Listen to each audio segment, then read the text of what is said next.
That's a big hack actually I have for young entrepreneurs. How can I afford all those like conferences? I didn't pay for them. But I worked my ass off for 15, 20 years to get there. It's a huge risk. There's no certainty that I'm gonna make it. But you don't feel like you belong, then what do you do? You either accept it or you do something about it.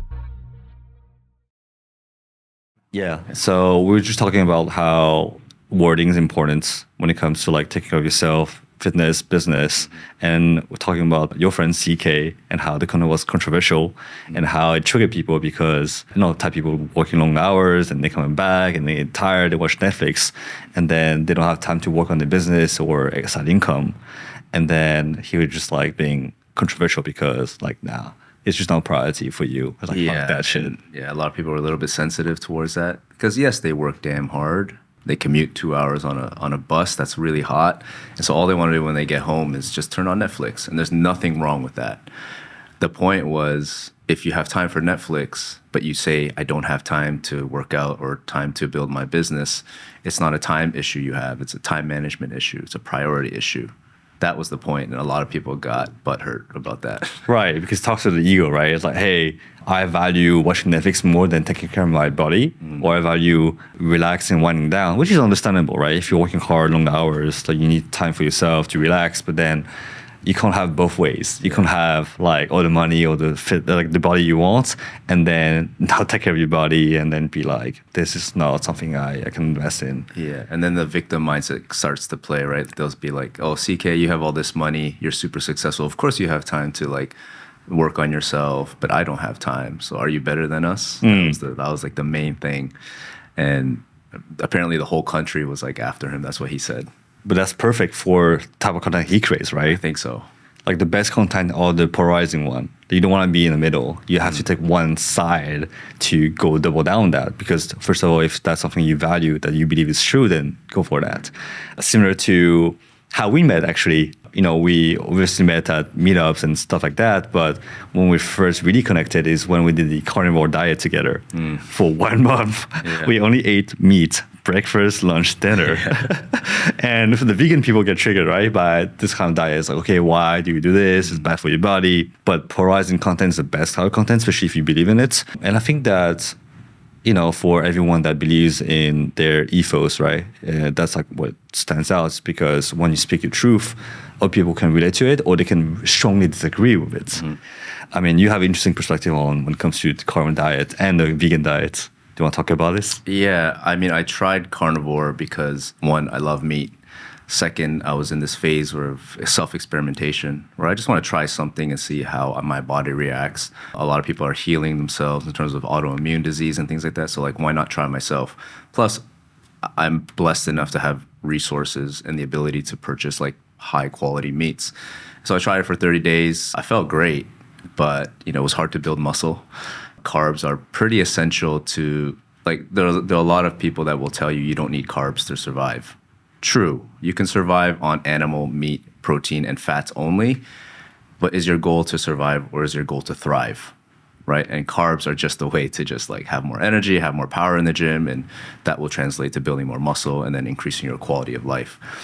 And so I didn't get a lot of kickback on that actually, because I tried way before social media really like jumped, like all the polarizing sides between veganism versus carnivore. I was right before that happened. And so I tried it at a good time. But yeah, people are just in their own echo chambers. What they do is the best way. And if you're not on my side, you're against me. And I think it goes into politics, diets. There's so many conflicting sides here. But I think whatever diet you do, we can all agree that focusing mostly on whole, unprocessed foods is the best for everybody. Whether you go vegan, carnivore, paleo, keto, whatever, just focus on whole foods and you'll be in way better shape than you were before. And do you believe that everybody's body is different? So whatever works for you, not everyone else? Yes. So you can download 100 nutrition programs online right now, thousands maybe. You can hire the most world-renowned trainers. But none of these will work unless you have something that you can adhere to for the rest of your life. All right, so before you jump into any diet, any training program, you have to ask yourself, can I see myself doing this for the rest of my life? Adherence is number one. Right, so all of these diets can work for each individual, but which one can actually fit your lifestyle? right? So there's a lot of hype around fasting. They think it's some magic cure to fat loss. There's nothing magical about it. The only benefit, according to research on human studies, is that it helps you control your calories. If you only eat for 4 hours a day, Eric, but you're over consuming calories, which means you're consuming more calories than you burn, you're still going to gain fat. So why stress yourself out with abiding to such a strict eating time? Just eat throughout the day for energy and satiation, and you will get better results because you can adhere to it. I remember Darren back then, who was such a maximalist when it comes to eating. Like no sugar, no pleasure. I eat for nutrients and everything. You kind of done the 180 where you still obviously eat whole food, you take care of your body, but now you're like, well, especially when you work with clients, so it's okay to indulge into things that make you happy, right? It's all about balancing. What changed between the Darren before that was such a tight on diet and the Darren now when it comes to like health and energy levels? Yeah, I was miserable, dude. I was the leanest I've ever been. I was ripped as fuck. And if you look at me in the mirror, you'd be like, damn, that guy's in shape. But when I look in the mirror, I'm unhappy. I get so much anxiety and stress when I go to social meals. I often avoid social meals because, oh shit, they're having pizza tonight. I don't want pizza because it's gonna make me fat. Bro, I used to, before a sushi meal, I used to go to the bathroom on my own and do 50 body weight squats in a stall.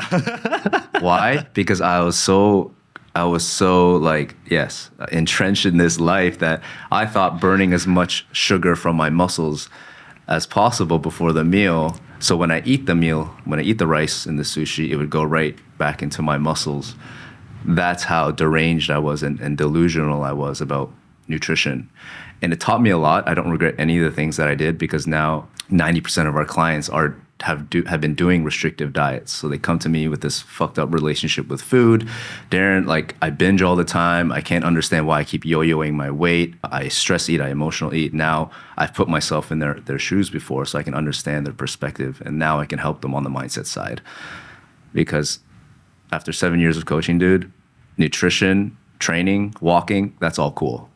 But if you don't address your unhealthy relationship with food and your disordered eating behaviors, nothing will work. Your emotions around food is what you need to manage first. So when you work with your clients, how much are the conversations mindsets as opposed to trainings? There's, again, a variety of people. Some people just listen to us and they are all-stars. Not that the clients that have emotional issues are not all-stars, but some of these people can just take instructions and just do it and then get great results. Whereas some people, I don't feel like doing this today, Darren. Tracking is so annoying. I just avoid it altogether. I don't want to track my social meals because I don't even want to see it on my tracker to see that I'm over 600 calories. It makes me feel like shit. So there's all these things you need to untangle. And we treat every client like a N=1, like a study of one, because everybody is different. Everybody has different history of dieting. Some people had parents who, don't eat this, it's bad for you. And so what do? They hide away and they eat it privately away from them, and they feel shame when they eat it.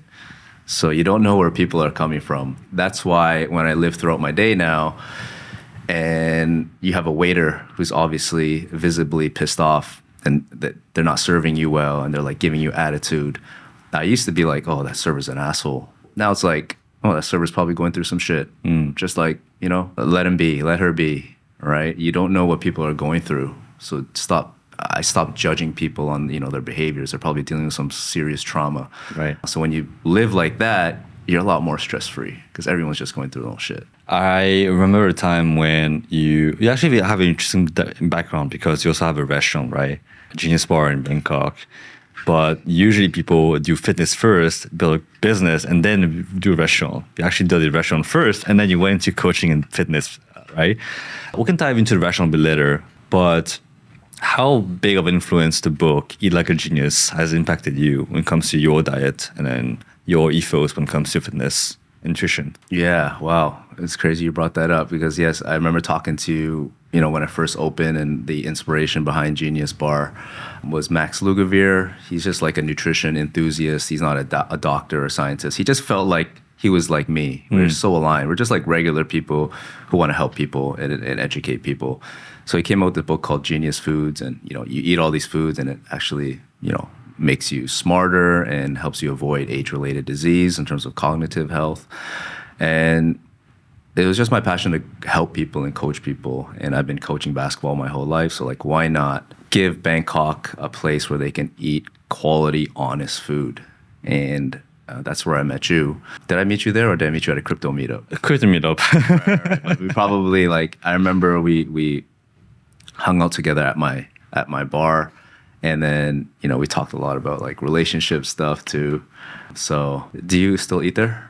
I come whenever I'm in the area in Tonglo. I come and say hi to your staff. You have an interesting story with that, because obviously we can talk about like all the things that happen when it comes to opening a restaurant, location, the rent, and then how almost like out of necessity you build your own coaching business to have revenue coming in. What is the distribution of revenue now between your coaching and restaurant now? Do you know? It's probably 95-5. Right, I'll figure, right? When you go into F&B, guys, like you can't expect profit right away. We actually lost money for the first like 3 or 4 years. And that's pretty hard, especially when you open it with your wife or partner.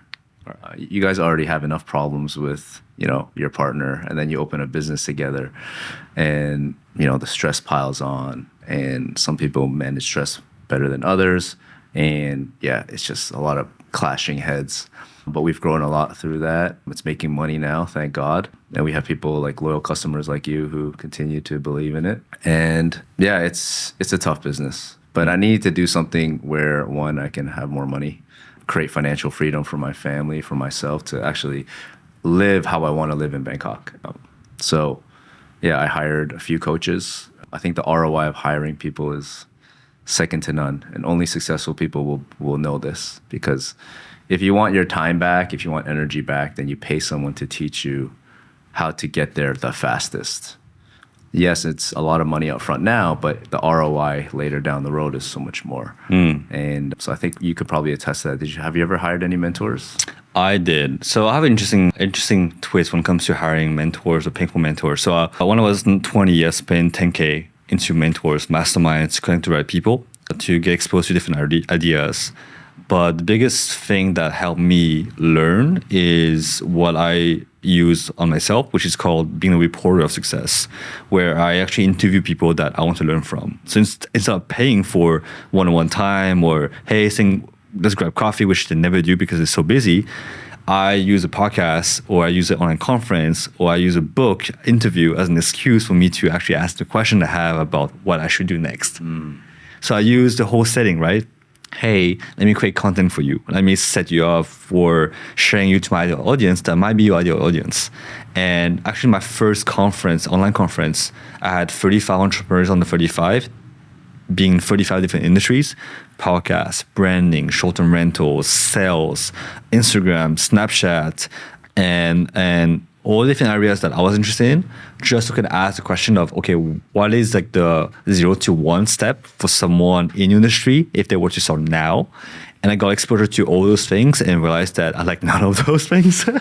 And what I love doing was interviewing, right? I love creating content. I love not needing to fake it to make it, to be a business, to have a business. And that conference had 1,000 attendees, and it made me $85,000. Awesome. And that was without needing to pretend to be someone. I was just the host, and people who attended, and also the people who spoke at my conference, say, hey, how did you do that online conference? And I was like, oh, this is how I did it. Let's do it together. And they hired me to do it for them. So that whole process, like when it comes to getting mentors, I do have them. But whenever I dive into the industry, or I want to do more of something, I don't know how to do it, I just interview people who are way up, who are doing exactly what I want to do. Because the best advice you can always get is get advice from someone who is who you want to be. I don't want to have advice from someone who is same level or below, or maybe they're higher, successful, but not who I want to be or where I want to be at, because everyone's different. I only take what I need right now from someone who is exactly where I want to be. So masterminds, I mean, we can talk about you as well. When you dove into fitness, but then hired your first business coach, and how that changed for you. And I remember the conversation we had was like, okay, that's a lot of money. I'm not sure if I want to do it, but then you pull the trigger and it kind of everything changed for you there. You want to talk about that? Yeah. So there's this guy on Twitter, his name's Dan Go, and I actually played basketball with him growing up in my neighborhood. And a lot of people know Dan Go now because he's one of the, I won't say pioneers, but like a big figure in the health and wellness space, huge on Twitter. And I saw him on Twitter one day, thousands of followers, and I saw that, he was transforming bodies, and he had like a nice holistic approach to it, a realistic approach. So I DM'd him. I said, hey, bro, I'm just going to shoot my shot here. I think you remember me. My name's Darren, but I love what you're doing. Would you ever consider mentoring me to teach me everything about your business, right? And then a few conversations, he was very reluctant. Like, why should I give this guy the keys to the VIP, that I've worked so hard on? And so, yeah, he came up with a price that would make it worth it for him to teach me. Do you remember how much it was? Of course I do, bro, because it still stings to the day. But he is $25,000 USD, right? And at that time, I was had a non-profitable restaurant business. I'm living in Bangkok. I'm not really sure what to do.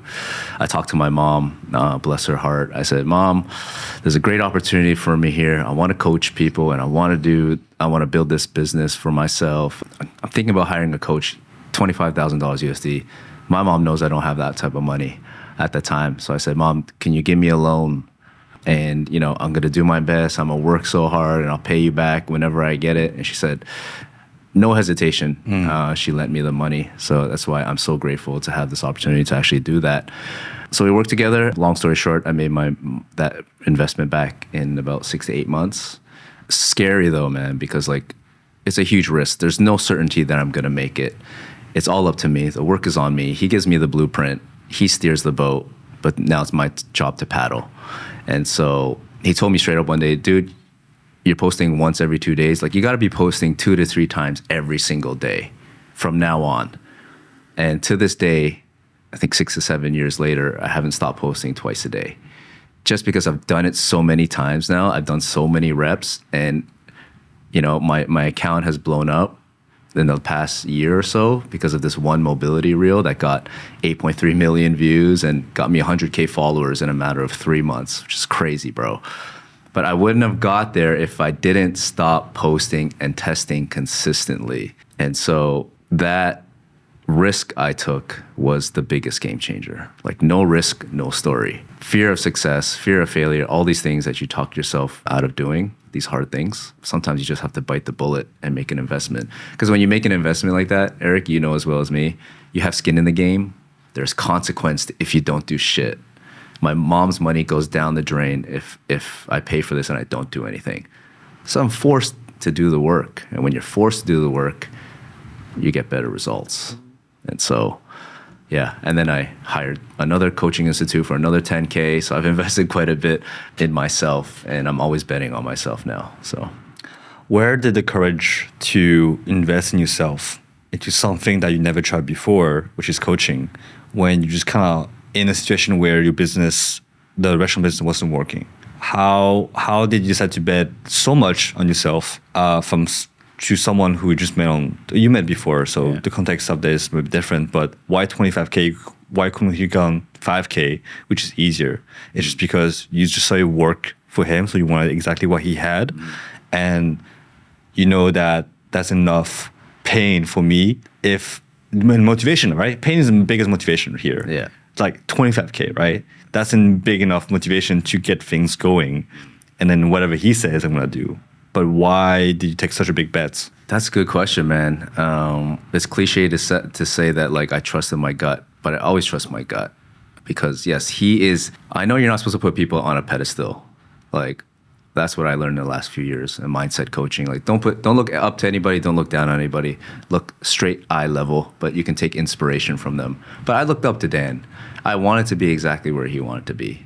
And so I had no other choice but to trust this guy and give him whatever he wanted from me in order to teach me everything. And I've seen him before. I know he's a good, genuine guy, so I know he wouldn't run away with my money.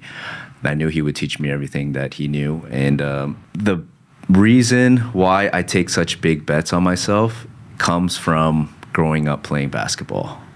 I think sport, if you have kids right now and you have young kids, I think the biggest benefit you can do for them is put them in sport or the gym, whatever. You learn so much about yourself when you put yourself through really tough times, when you have competition, when you suck, when you're the smallest kid in your age group. So you have no other choice but to work harder than everybody else.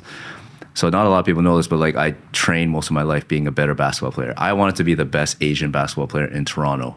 I don't know why, bro. I don't know why I had this goal, but I worked my ass off for 15, 20 years to get there. Every weakness I had, I went to the court 3 hours in the morning to train by myself, and then 4 or 5 hours playing with the big guys.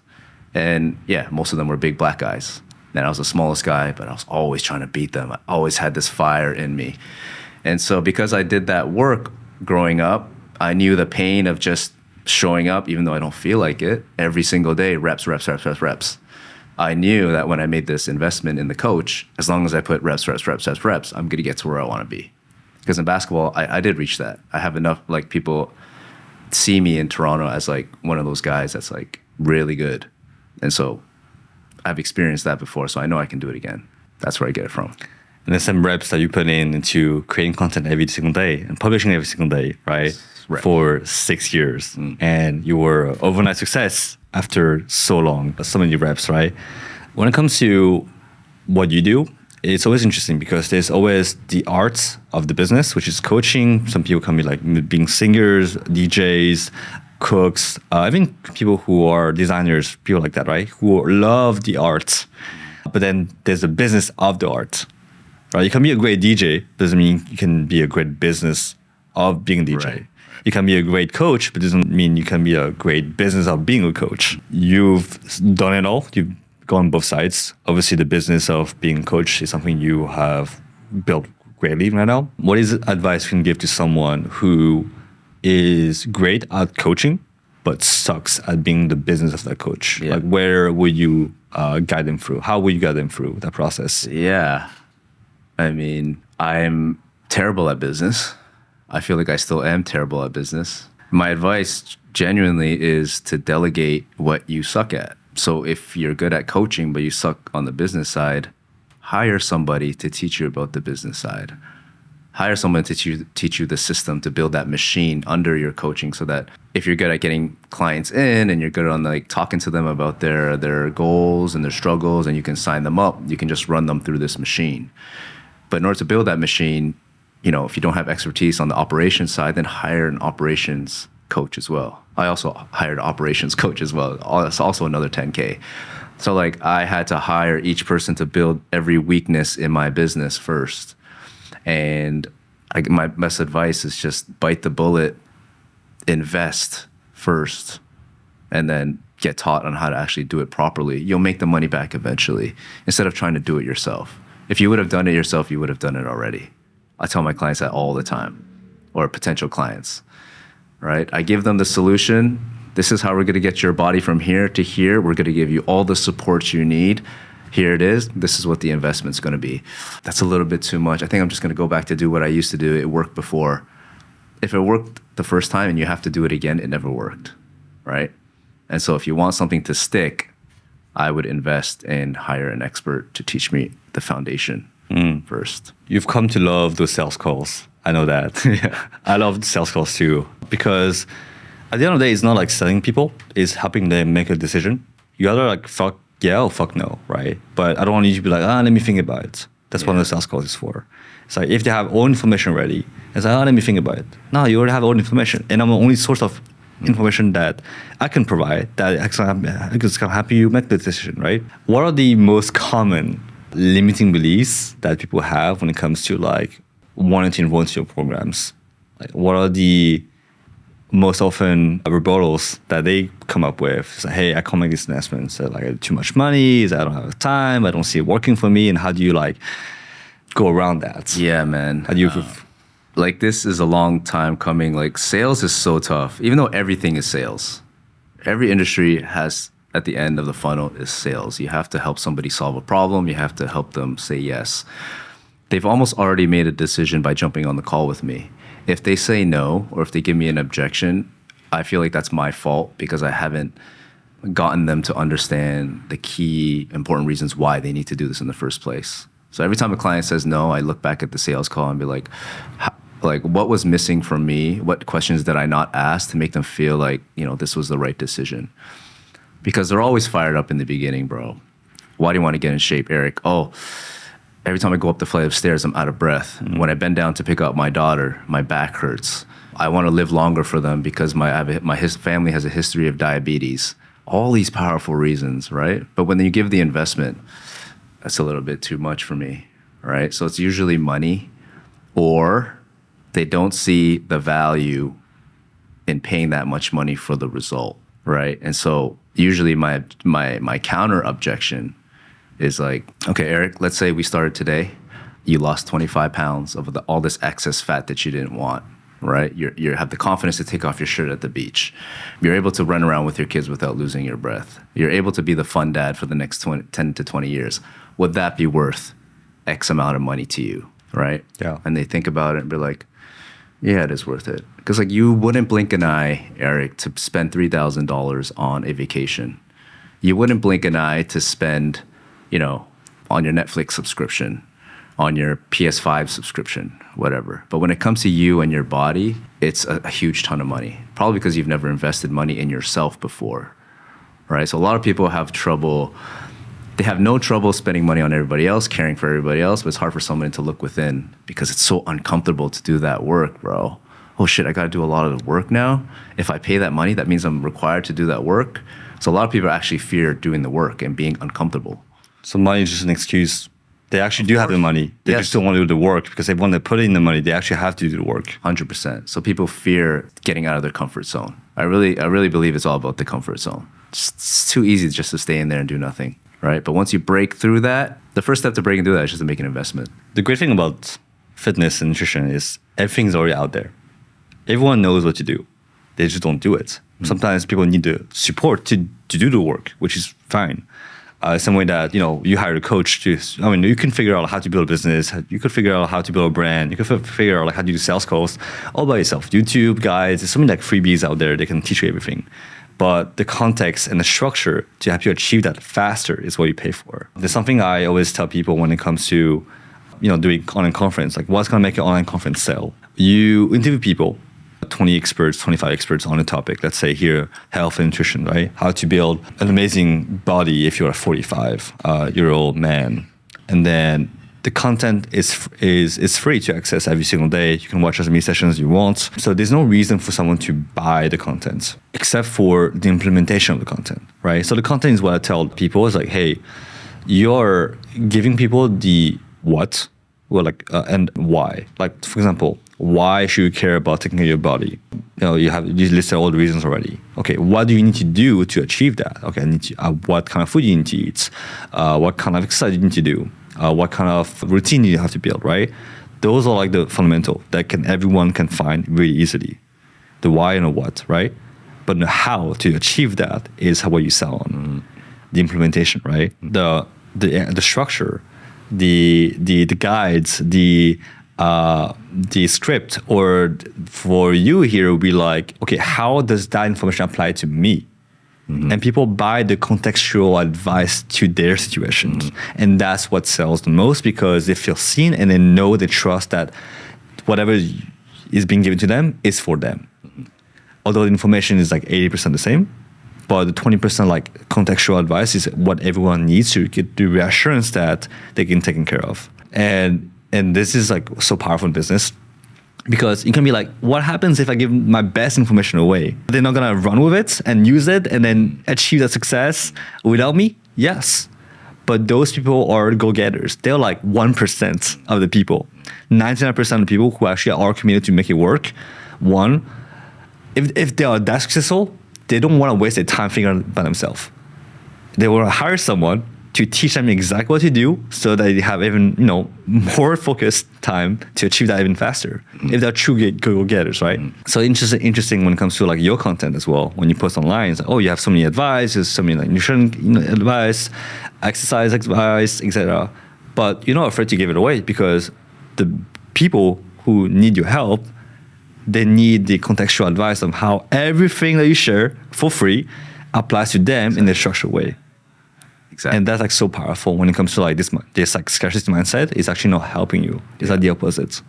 Yes, that's so true, man. That's what I learned in the last like 3 years, the scarcity mindset, right? Being afraid of giving away information. But you see me, I post twice a day. All my information's free, bro. Like every piece of content is like, how can I help one person with this content? That's my goal. I don't think, oh, maybe they sign up on the back end. Like, no, it's just like help somebody. Because like you said, there's going to be a few people out there who will read this shit that I'm doing and be like, yeah, that's cool, but like, how does that apply to me?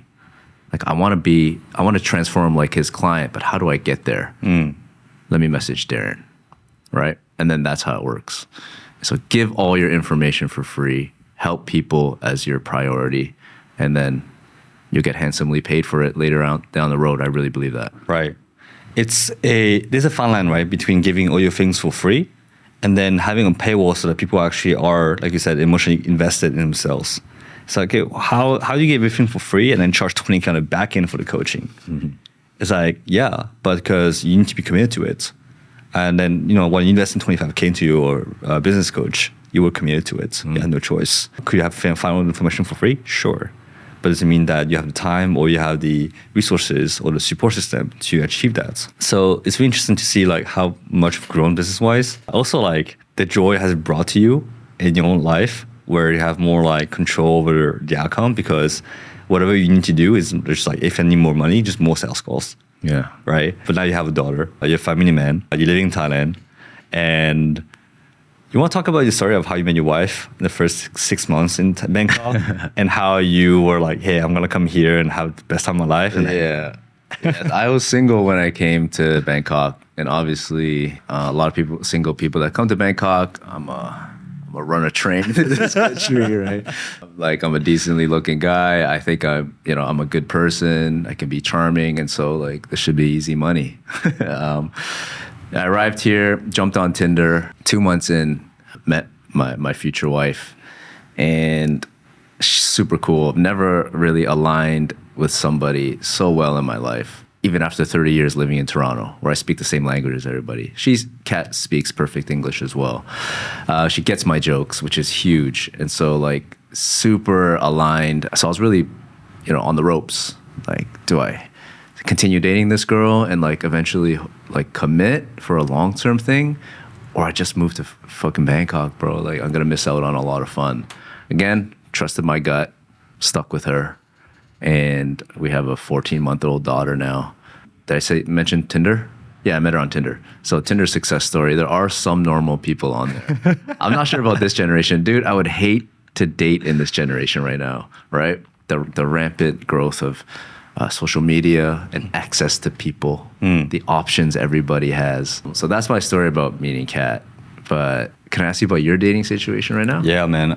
It's interesting, man. So this is a conversation I talk to a lot to my guy friends who are entrepreneurs and go-getters here. So my personal experience when it comes to dating in Thailand is really interesting. It's because obviously Thai dating culture is different. We can talk about that. Yeah. Where it's a lot of craziness. It's cultural as well. And let's just say for a Asian Westerner coming to Thailand, it is way easier finding good quality girls here. It's okay, let me rephrase that. It's easier to find someone, it's hard to find someone good. Right? Because from my experience, what I understood from Thai dating culture is a lot of Thai girls, they don't like dating Thai guys, but they still like Asian guys. And the pool of Asian guys who are not Thai in Bangkok is quite small. So there's a huge supply of girls and then low demand for what they're looking for. And it's easy to get distracted in his life just because everything's so cheap, everything's so easy. And it really comes to like values. And I've actually stopped using dating apps just because it was such a distraction. I'd rather meet people organically or through introductions now or through doing what I do. Just because when it comes to being on dating app, you're just like one amongst others. And it's really hard to compete in that pool, especially if they don't know you. And it's all about like, how can I put myself in the best position of success to achieve something? And when it comes to meeting someone, my mindset is like, I will meet that person through someone else or through a social gathering situations. But yeah, man, Thai dating culture is really interesting. You heard it all, you've seen it all. I mean, Thai girls are really nurturing, which is such a different vibe from France or in the US. The support system they can bring you is huge. as long as you're able to find the right one. Yeah. Because the other side of the story is Thai girls can be emotionally training because they may not have the. Also, like, language barrier is a huge thing, Yeah. right? Like they have to adapt to our language, English, which is not a native language. And I don't think a lot of guys are doing a good job at learning Thai, understand the cultural of what it's like to date a Thai girl. But yeah, it's an interesting pool of dating here. Yeah. So there's a fine line because they're super nurturing, but then there are some who are extreme nurturing, which means they want to be around you All the all time. the time, right? And so, yes, finding that person who is also like has their own purpose in life, has some hobbies of their own, that's really important. But yeah, again, I can't imagine dating in this generation, whether you're in Thailand, whether you're in America. I think it's a zoo out there. It can feel like that, man. It can feel like that. What advice would you give to someone who is new to Bangkok, who is looking to, obviously figure out themselves? Let's say the young Darren, who is like 22 years old, who is looking to, settle in Bangkok. What advice would you give him? It depends what you're looking for, what you're asking for from Bangkok, right? If you're looking to improve yourself, build yourself, increase your network, but also like increase the quality of your network, it always comes down to join a fucking gym. Really, join a gym first and foremost. Hit it regularly. Be open to talking to people there. A lot of people have gym anxiety because they're afraid everyone's looking at them and judging them. Dude, the gym is actually the safest, most friendly place you can ever go to because yes, everyone looks kind of angry because they're just trying to solve a problem for themselves. Some are fighting demons. Some are there to alleviate stress, but everyone's there to just solve a problem for themselves. And more often than not, they're willing to help you. And so meeting people at the gym for me, like a lot of my close friends now in Bangkok have been from the gym. We just speak the same language, bro. Like we do things that we don't feel like doing every day. We do voluntary suffering for a greater goal, delayed gratification. And so this is why like when I meet people in the gym, they already exude certain traits that align with me. Grit, extreme focus, discipline, self-confidence, delayed gratification, doing things that you don't feel like doing. A lot of things that, would probably translate to a good friendship. Someone that's reliable. Someone that won't scam you, someone that won't turn their back on you and talk shit behind your back because they're like, doing the hard things for themselves. So join a gym, get your body right, and you'll meet like the people that you're meant to meet. Go to functions. It's easy to get distracted, as you said, with the nightlife and everything. The nightlife is great, by the way. Just try not to get consumed by it. Yeah, we have friends who just came here that had great plans. I know what you're talking about. Yeah, we got consumed by it. And it's hard. It's hard because it can be too much. Especially when... So Bangkok is not all perverts, right? It's not all only old guys or perverts and going to Pattaya and going to walking streets. There's not only like teachers who are here for a couple of years and leaving, right? There's a great pool of entrepreneurs who have great success, a lot of e-commerce, a lot of, crypto, different type of entrepreneurs here. And for the people that come here, it can be quite intimidating that they're not there yet, but they don't know the backstory of how long it took them to get there, to be at this level of success. And can be quite easy to be envious of other people's money and success. And our friends are the wealthiest people I know. Ballin'. It's just stupid, it's like stupid money, right? And the thing I love about it is they're also really humble. Yes. They don't show it off. They enjoy their wealth, but they don't like show it off, which is something I really respect to about our friends. But I think that for the people trying to make it, it's like they try to make it too fast. They like try to become someone they're not, pretend to be someone they're not, and then it can be really easy to like just have this anxiety of I need to perform, I need to be someone I'm not all the time, and then crush down. They're not doing the reps. Exactly. They see the highlight reel of everybody. Right, exactly. I think that's the biggest thing. Yeah. Everyone sees the biggest highlights, but they don't see the work that's behind the scenes. Yeah. I live by a rule called the 10,000 hour rule. Like you cannot successfully be good at a craft unless you put 10,000 hours in. How can you? Right? Basketball, more than 10,000 hours for me. Business, thousands of hours, but not yet 10,000 hours. That's why I don't feel like an expert. That's why I still feel like an amateur in this game. And that's cool because I still want to learn. There's so much to learn, bro. Nutrition, there's something new coming up every single week. If you're not learning and adapting, you're not growing, right? And to your point about our friends being super humble, yeah, it's also why I love being here too, because they're always willing to share information for you. There's no competition. Everyone just wants to see everybody else win and eat. Whereas back home, it's a little bit different feeling. Like the people you grew up with, oh, you're doing things different now, bro. Like you're trying too hard to like be successful. Like what's up, right? And it's like, yeah, I am different, and I think it's a good thing. And here you're embraced for taking big risks. So that's also why I love this community here. Even if it doesn't work out, people still, cheer you up. Like they want you to succeed. And it's almost like weird for me to talk about it because it's been so long since I don't know that feeling. Right. It's like, I can remember a time when I went to conferences every week when I was in college, every single week. I went to maybe like 40 conferences in a year and a half. It's a lot. Every weekend, I would take a train because I know how to drive still. I would take a 2-hour or 3-hour train to LA or San Diego to go to these conferences.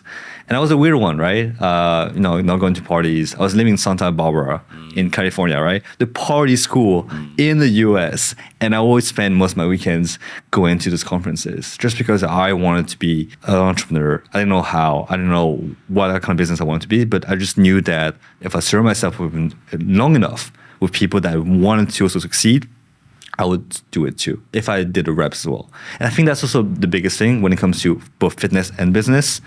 It's one thing to learn about business. It's another thing to do it. It's another one thing to consume all the content about health and nutrition. It's another thing to do it.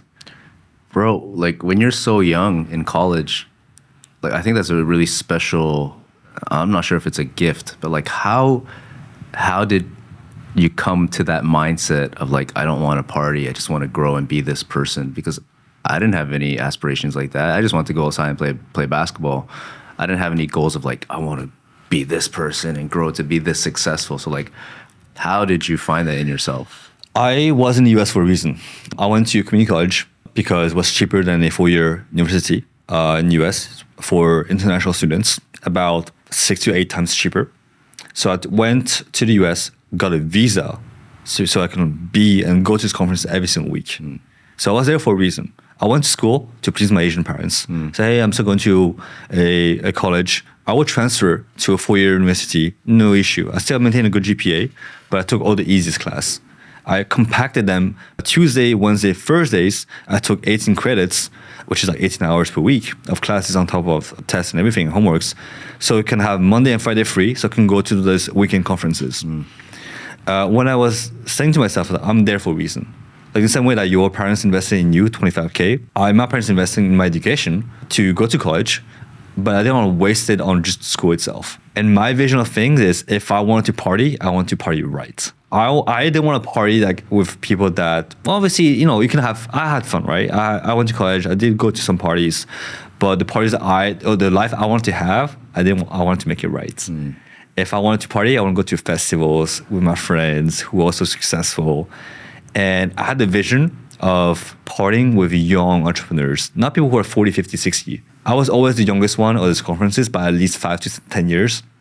And when I met someone else, I was like, damn, we're the same. We're grinding, we're working hard. And that's how I met Glenn. I met one of our mutual friend in LA who introduced us later on in Bangkok because I went to a conference where I actually volunteer. So that's a big hack actually I have for young entrepreneurs. How can I afford all those like conferences? I didn't pay for them. That's awesome. You volunteered. I volunteer. So I leverage the biggest asset I had, which is my age. And 99% of those conferences didn't have a volunteer section, right? I just sent an email. Hey, I'm 19. I'm from France. I want to learn about business. How can I help you out? How can I use my time to help you with the events? So yeah, I'll do registration.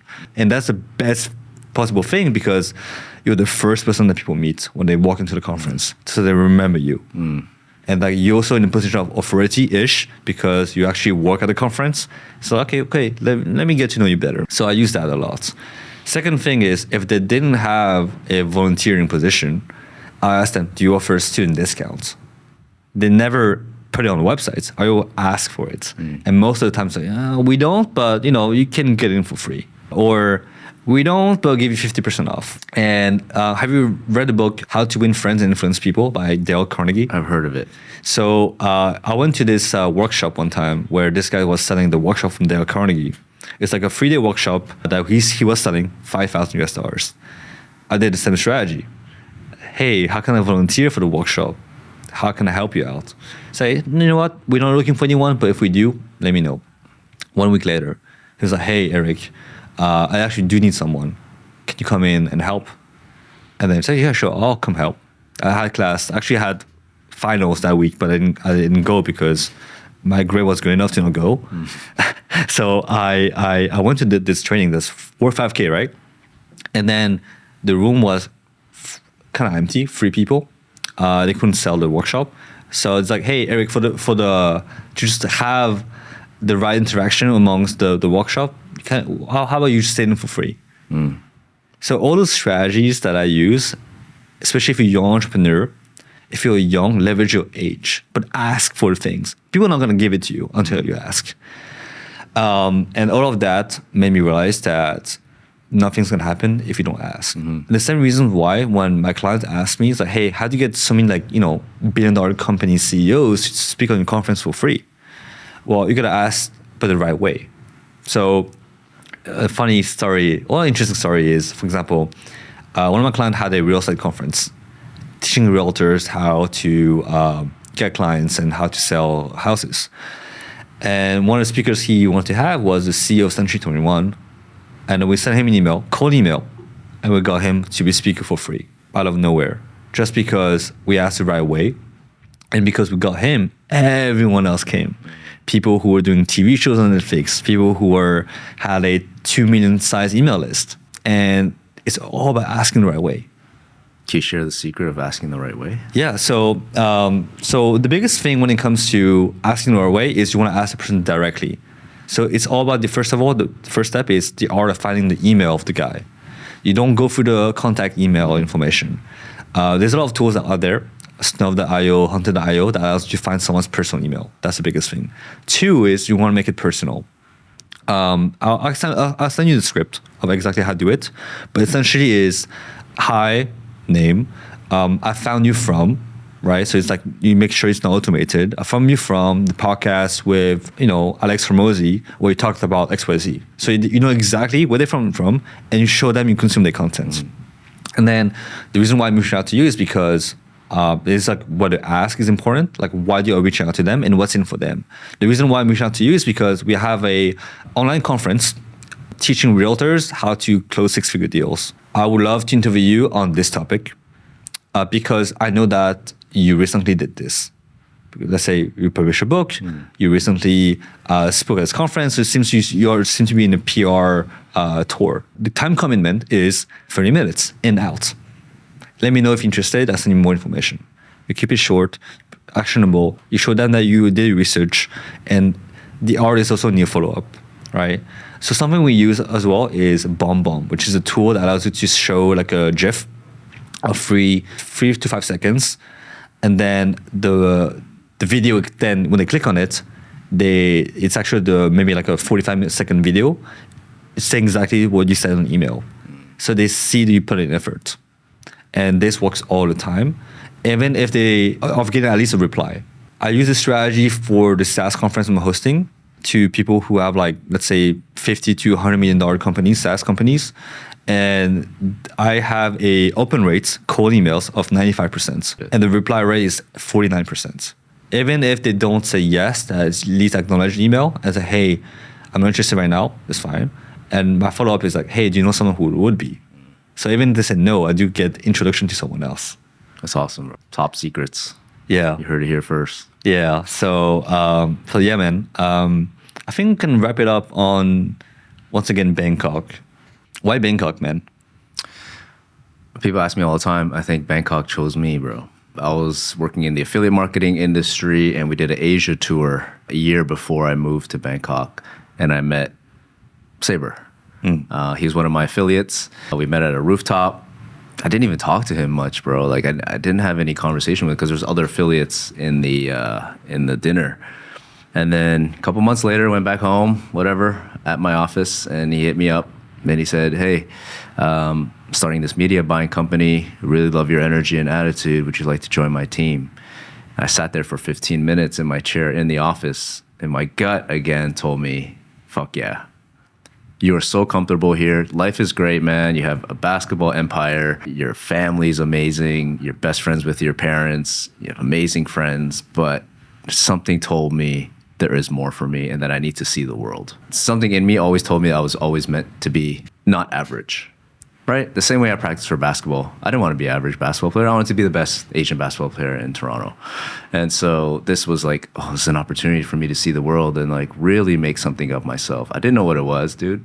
Of course, everything's uncertain. But I said, yeah, let's do it. I said, Mom, I thought my mom was going to be held back because like we're like best friends, man. Like I talk to my mom about everything. I have such a special relationship with her. And I think it's like everything, all the values that she taught me, not even through words, just by action. It's my dad too. My dad's quiet as hell. You met him. He doesn't say anything, but he just leads by action. It's the same, is the reason why I develop great relationships now. Hopefully I can be a good father because of all those values that it was instilled. But she said, all right, Darren, I trust you. I'll let you go and like I'll support you with money and everything. I was like, fuck. Mom, give me 3 years. If I don't make anything of myself, I'll come in right back. And then 7 years later, I have a kid. I have 2 businesses. I meet wonderful guys like you and I'm living my absolute best life, bro. Like Bangkok welcomed me with open arms. That's the thing, man. Like if you don't respect this country, like a lot of people don't, right? There's a lot of farangs that come in and try to take advantage of all these, of their power and their status. And like, yeah, Thai people are so nurturing and welcoming. They just let it happen. But if you come here with respect and you respect the culture and you give back, you tip well. The reason why I tip well, like to everybody here, because I feel like I'm indebted to this country. Any way I can give back, because like you open me with welcome arms. What did I do to deserve to be here in such a great country with all these people? That's why like, if you're a foreigner here, tip well because like it's like just pay it forward, you know. But yeah, I feel like Bangkok chose me, and I haven't felt more at home in my life. I love this country so much. Yeah, dude. The people, It's crazy. the cities, the culture, the deep understanding and kind of people and the kindness everywhere. The kindness here is just out of chart. I can't picture how Thai people would be abroad and how much it would get taken advantage of abroad. This country has obviously pros and cons, but this is the best place. Every time I land at the airport, it's like, I'm back home. Yeah. I feel you. You know, pollution could be one thing, but maybe that's the only thing. Obviously, this pollution will be everywhere now, but you go to nature, you can go to Phuket, you can travel a little bit, which is the hub of Asia as well. If you want to go to other countries in Asia, it's so easy. Yeah. The affordableness to people who are just getting started is great. So you don't have this financial pressure to immediately make money, a lot of money. It's great. But the people, the locals make it so nice for everyone. That's what it is. And I think that what you say is like, you gotta respect the culture. You gotta respect, that we are the one who come to their country. We are the one who have to adapt to, their way of life. And I think that that's something that's really important to remind ourselves. Like we are foreigners here. Yeah. We don't have anything to say. Like we have to adapt to you. Yeah. Like America, land of opportunity, Bangkok. Yeah. Bangkok is a true land of opportunity. Shout out to our production guy here. We appreciate you, brother. Yeah, thank you so much, man. I think we can wrap it up. Where can people find more about you and learn more about your restaurants? My restaurant at geniusbar.bkk on Instagram. I need to be a little bit more busy on that. I'll start posting more shortly, but my whole MO is on Darren Liu Fitness on Instagram. I post twice a day, every day, free information. If you are a busy professional or parent trying to lose body fat, the right and sustainable way. You want to build muscle, you want to build confidence. Take a follow for me. And, cool, man. I also have a YouTube that I'm also growing. Same thing, Darren Liu Fitness. Awesome, man. I'm not going to ask this question to everyone because I'm going to ask you because you're a close friend of mine. Do you have any questions for me? It's like I asked you. I think the most important question that I wanted to know is like you are obviously what we call you trailblazer, right? Ahead of your time, like such a young guy with such big dreams. And I asked you the question already of like what was the turning point, like your mindset towards like wanting to be someone bigger and like party the right way, right? So like I'm just wondering because it's very rare to meet somebody so young with such bright ideas. Like a virtual summit, bro. Like, who thinks of a virtual summit, right? Who thinks about sending cold emails to like billion-dollar owners of companies, right? So as a trailblazer, like let's say I'm an entrepreneur, I have no direction, but I really want to make something of myself, and I look up to people like you, Eric. You look like you're ahead of the game. You have all these bright ideas. What's your best advice for a young entrepreneur trying to start a business? You know, when you talked about how pain is the biggest motivator, pain was my biggest motivator. I was always this guy who felt misunderstood. I didn't feel like I was included in a lot of things. Not in the sense that I wasn't invited to things, but I didn't feel like I belonged to the things I was invited. Whether that was like middle school, high school, college. And then, you know, there's this feeling of you can fit, but you don't feel like home. And I didn't know how to vocalize this, but I knew that what I felt was something other people can feel, and it's just because I haven't found the right place yet. And every single time I find a way to get closer to what I want, which is like a place where I feel supported, understood. And my big dream as a young entrepreneur, I remember like the 18 years old Eric, was I wanted to build amazing businesses and share amazing moments with friends who also build amazing businesses. That was my biggest vision I had for myself. And I was thinking like, why would these people want to hang out with me? Who did I have to become to be next to these people, right? So in similar to relationships, this is what you want in your partner, but then who does your partner want? What do you need to be for your partner to want to choose you, right? And I built a community because I needed a community. I look for a community actively of being surrounded by amazing people. It's because something that I was actually working on. And it just happened to be something I built on, which is like I built online communities for different businesses because my lack of belongingness was, and my loneliness and my lack of just this feeling of why am I so weird? It's normal to be weird when everyone is doing the same thing, which is go to school, get a job, get a career. Yeah. And when that is your whole world, and obviously your parents being like, okay, do that, right? That's your whole world, but you don't feel like you belong, then what do? You either accept it or you do something about it. And I chose to do something about it. And that was like my biggest motivation, which is like, I didn't want to have more of that because I could see the angle of me being more and more miserable every single year if I went down this route. Yeah. So I built something out of myself. And every single time I went to these conferences was like a reminder of, okay, those guys are 40 years old, but they'll be closer to what I want compared to the guys I met in high school. Yeah. Let's tweak that, right? Doesn't have to be like a big step every single time. So I want to take the best and leave the rest. And eventually you refine it. And now I feel a bit more at home. Still haven't clicked entirely with the people that I want to be all the time, just because my line of business is different from the friends that we have. Yeah. But now I come to realize that also like, I can have a great community of friends in person and then have my other needs being met elsewhere. But that's like, the long story short here. Yeah. Are you happy? Genuinely? The reason why I asked that, Eric, is because you had this goal since you were 18 to be someone that people want to hang out with, like successful people. So are you at a point in your life where you look in the mirror, if you didn't have any of these friends, would you be happy? I think that you asked me this question like 3 years ago when I had like burnout in business, because so much of my identity was in my business. If my business was doing great, I felt great. If my business wasn't doing great, I felt like shit. I've come to appreciate myself regardless now. I'm still in the process and I'm happier. And I think that I need to be more grounded. I'm too much in my head, not enough in my body. And that's because I'm always future pacing. I'm not pushing the present enough. And that's like the big work I have to do now. Yeah. So I'm aware of it. I'm mindful of it. Yeah. Yeah. Just continue to hit the fucking gym. Yeah, man. That will solve so many. I see you working out. I see you playing soccer. So like, honestly, that will solve so many of your problems. Yeah. Bro. Just continue doing that. Well, appreciate you, Darren. All right, brother. Yeah. That was awesome. Yeah. Thank you, man.